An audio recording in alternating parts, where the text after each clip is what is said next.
So this is going to be a slideshow just on pants and nice different trousers, and that's it. No, it's on. It's a little bit of a different approach to what I think a lot of the talks will be here. It's sort of less on the analytics and more so on the process development side from more so of an upstream perspective, but with the links of analytical technologies, maybe more at line, inline, or offline as well.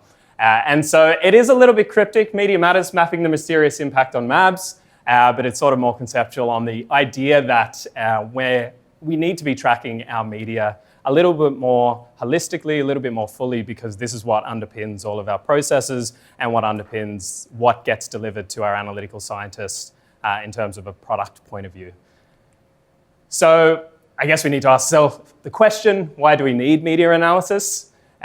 Media, it does underpin the cell culture process. From the very beginning, we want to make sure that we have adequate formulation pre-culture, as well as an assessment mid-culture. So we want to make sure we're starting with good starting material. Otherwise, there's no point going through the process if particularly we have a not very robust process.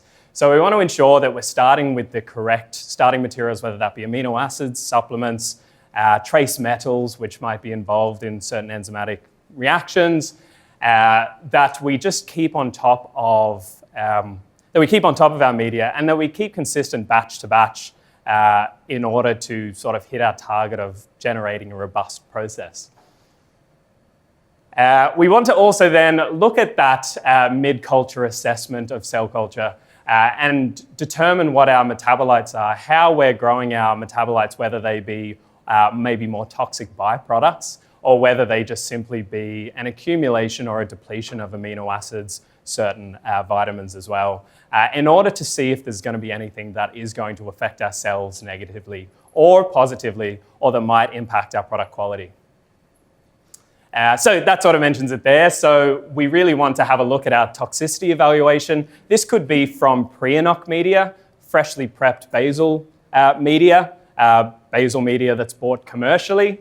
We want to identify that we're not starting a process with potentially degraded materials or materials that have some form of physical or biological contamination.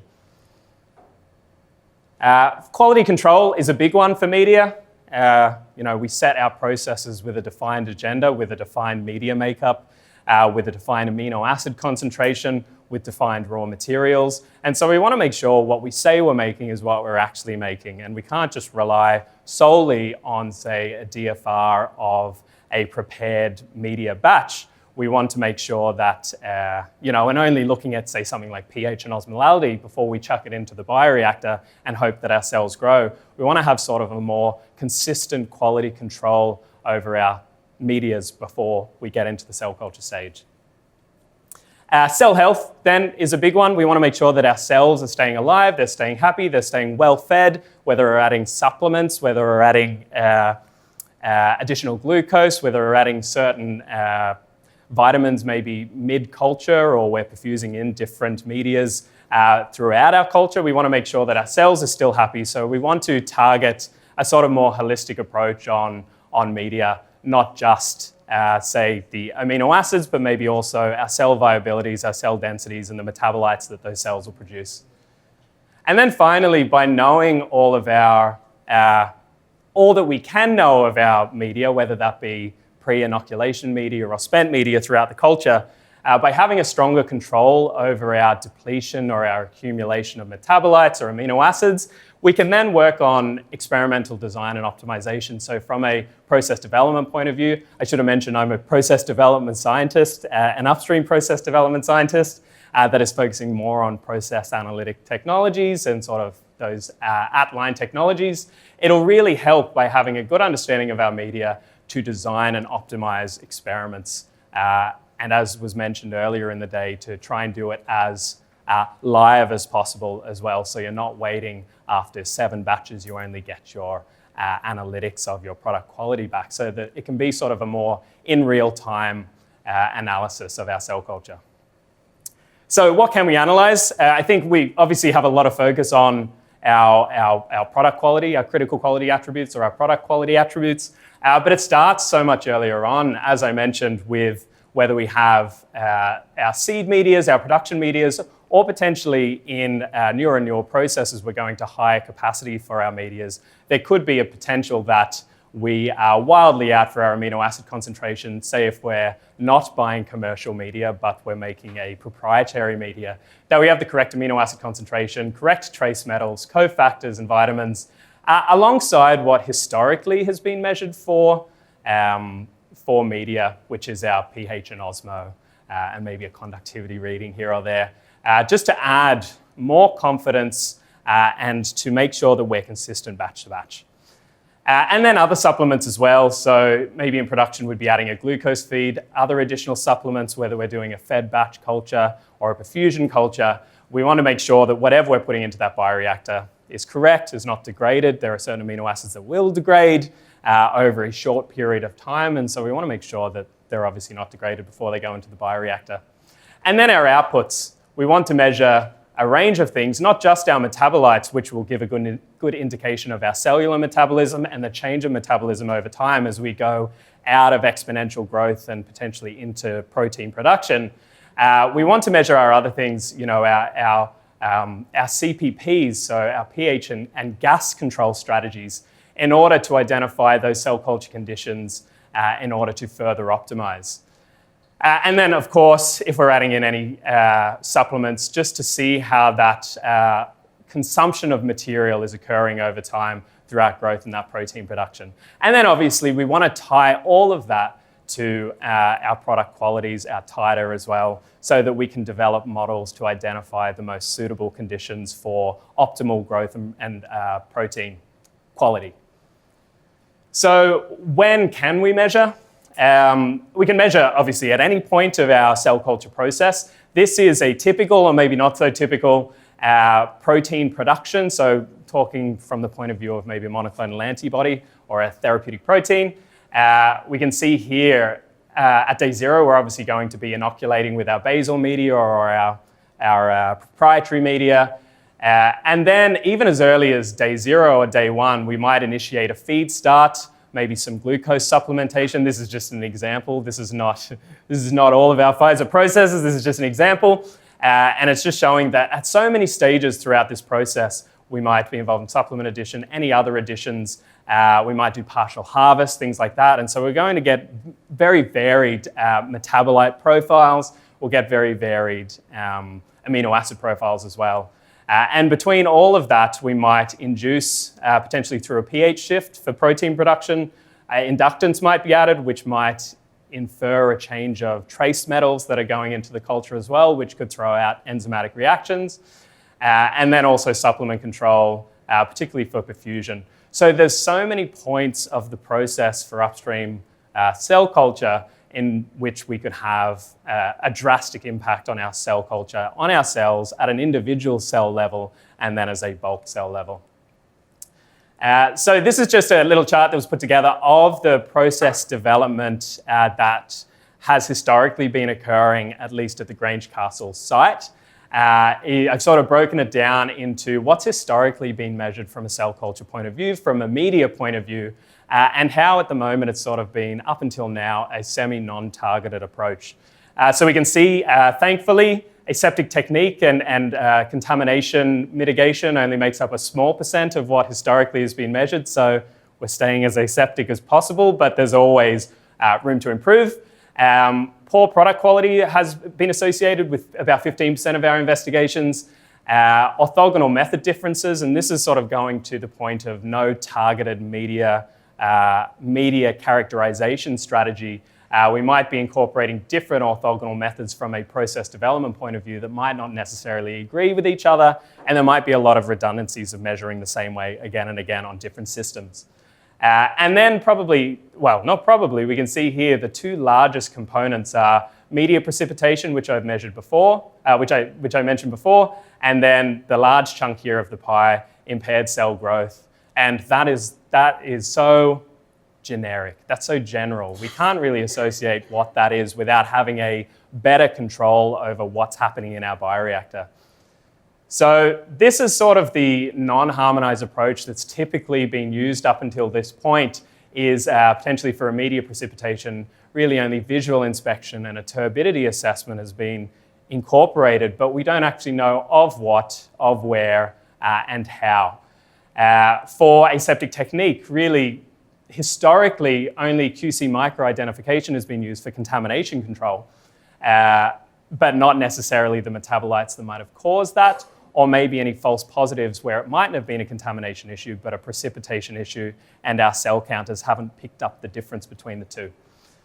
And then basic metabolite analysis has been historically performed on cell counters and media analyzers, and that's in the form of our glutamine, our glutamate, our ammonia, our lactate, things like that. But it's been very limited in what we've been, what historically has been controlled. So the current status here is just an example of the type of assays that have been used to identify our media components. HPLC amino acid analysis, or AAA, I'll call it from here, has been used as an amino acid quantitation tool, but historically it's used something like an AccuTag, and the throughput of the assays have been roughly 10 to 15 samples. And in process development and in product development, we're dealing with tens and tens of bioreactors running simultaneously in a high throughput capacity. And so we need new tools that might be able to adjust for that level of throughput. In terms of metal quantitation, to identify our trace metals that are in our medias, inductively coupled plasma mass spectrometry, or ICP-MS, we can see again that our throughput, this is a more labor-intensive method and machine-intensive method with longer run times. So we need to be quite selective about what we're putting through when we're working at such high capacity. So to have a better control over the whole process, we can identify those batches we might want to select to go forward for metal quantitation. And then we have the more traditional at-line cell culture analysis that is performed by our upstream operators or our upstream scientists. However, they're only capturing a minimal amount of amino acids and metabolites, potentially tighter on some systems. And you can see the NovaFlex here. We're obviously going to get our cell density and viability readings as well. But this often is on a smaller subset of samples. The throughput is quite low. And so recently, we've been looking at other technologies as well. We've introduced a 908 Devices Rebel amino acid analyzer. And this is good for sort of that, again, at-line amino acid absolute quantitation in a higher throughput format. And so what this is really telling us is that throughout the process, throughout all of our cell cultures where we're running different processes at different times for different products, our major consideration is high throughput data capture, data collation as we start to get into larger data sets, and then interpreting and forming insights across all of these different technologies because they're all interwoven and interrelated. So we're developing more of a media characterization strategy around characterizing media, which is such an important component. Why? Because media conditions contribute to a number of process robustness parameters, cell culture performance, and end product critical quality attributes of proteins. What we have historically measured is our basal media and our feed media in a sort of more, I guess we can see here at the bottom of the pyramid is it's our current status. It's insightful, but it's currently untargeted. And spent media analysis using the BioAccord is where we look to trend in the future by collecting a lot more valuable insights. And that is, as I've said, we're going to use established tools and also new modalities in order to increase our portfolio of what we can measure. So our steps are to calculate theoretical media compositions, particularly for those non-commercial medias, so for our Pfizer proprietary medias, to classify our components and then coordinate any insights into which components could be relevant for protein critical quality attributes. We'll look at our basal medias and identify a pre-inoc basal media or proprietary media, collect a database, and throughout the cell culture, try and understand golden batch conditions across all of our metabolites, amino acids, trace metals, cell counts, in order to identify these golden batch conditions to which we can compare against in the future to help build out our process robustness. Then we want to connect data across newly established methods like using the bioaccord, and set up a data analysis pipeline in order to funnel that information back to upstream scientists, because at the end of the day, they're the people that are going to take this data and run with the data. So a big thing that we need to look at is that data storage, collation, and interrelationship analysis to identify those golden batches. And so just from that pyramid, we can see there our current status with our new methods that are higher throughput, additional methods for additional complementary information. So we are measuring two things in the same way. There are multiple ways to skin a cat. You know, we want to measure and be as accurate as possible, and then to put that into our data pipeline, collate across teams, and then try and drive change by taking all of these analytes, taking all of these concentrations, taking everything and funnel them then into multivariate data analysis and these sort of more integrated data analysis tools.